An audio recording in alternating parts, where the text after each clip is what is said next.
In today's plate of history beans, let's talk a bit about the cattle market in the 19th century. Because without the cow, you wouldn't have cowboys and you wouldn't have the Old West.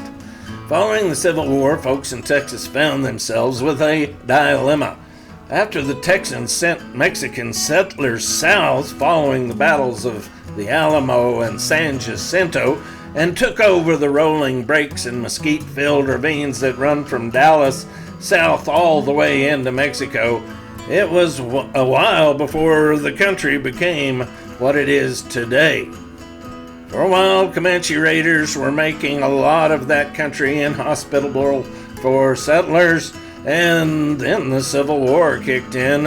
As a result, there was a period of time when the longhorn cow, first introduced by Spanish settlers, was able to run free across that broad expanse of territory.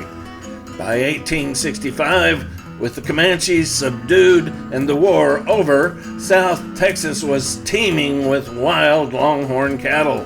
When I say teeming, I mean teeming. Estimates say that there were as many as 5 million longhorns running around that patch of the woods.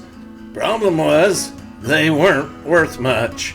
A cow at that time, if you happened to have a patch of land near San Antonio, sold for about $3 to $5.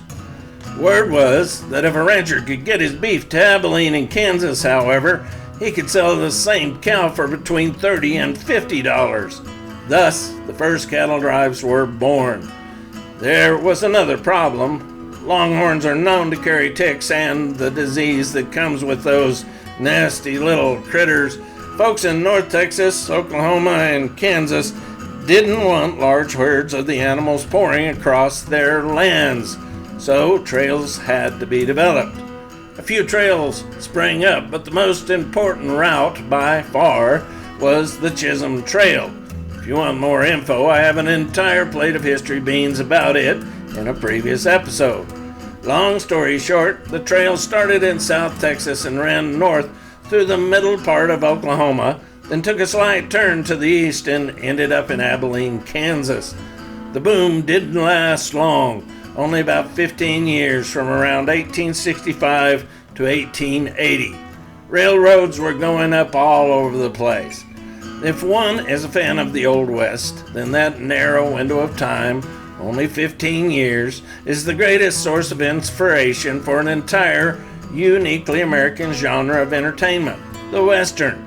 Imagine a world without movies like Rio Bravo or Red River, or TV shows like Lonesome Dove or Yellowstone and all its spin-offs.